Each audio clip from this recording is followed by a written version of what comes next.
E3 rages on. We are still on our feet. Last day of the show. I am joined by Jonathan Pelling, creative director at 2K Marin, and you, sir, are working on XCOM. How's the show treating you so far? It's been a long show. It's been a good show, though. It's turned out pretty well, and I'm really excited. The positive feedback that we're getting for XCOM. Yeah, the demo, we just got out of the demo. I think it looks really cool. You guys have taken, however, a pretty storied and revered franchise that was like one kind of game and turned it into a very different kind of game.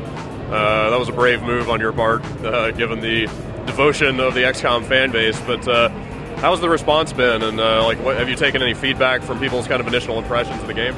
Well, I think there's been a bit of negativity, but most of it has been from people that aren't really familiar with or have seen much of the game. And right. I think most of the people that have seen the game are really excited and are buying into it.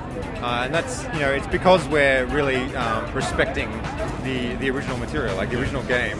We're really trying to preserve that essence. We're not trying to, throw all that out and just come out with some kind of bland first-person shooter.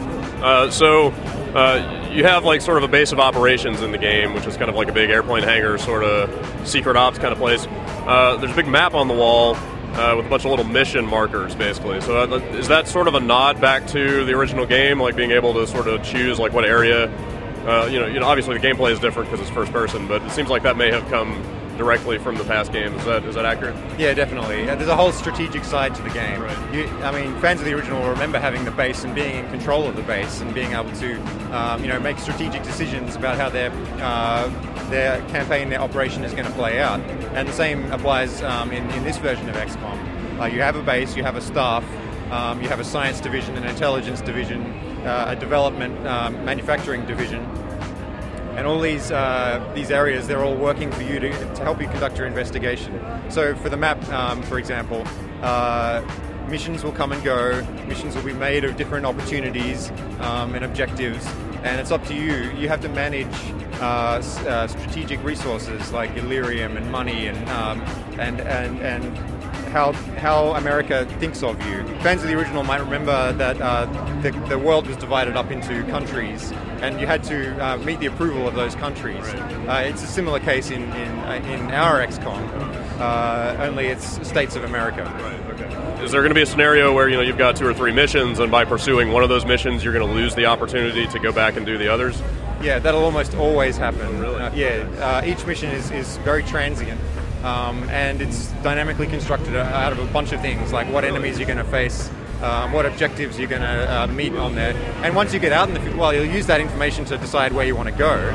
And then once you get out into the field, you might encounter other opportunities, other emergent scenarios that might distract you. So it's really up to you to drive your game. Like, what are you going to do next? What's important to you right now? And what risks are you going to take?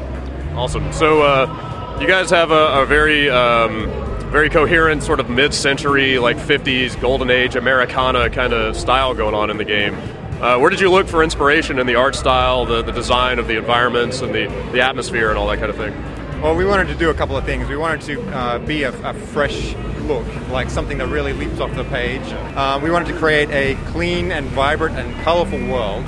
And we did that so that we could throw these aliens into it that are messy and destructive and corrupting, so that there's a real contrast there, real clarity between what you're trying to save and what's threatening that. So we looked at advertising from the 1950s, illustrators from that period to really capture that painterly, colorful, clean look.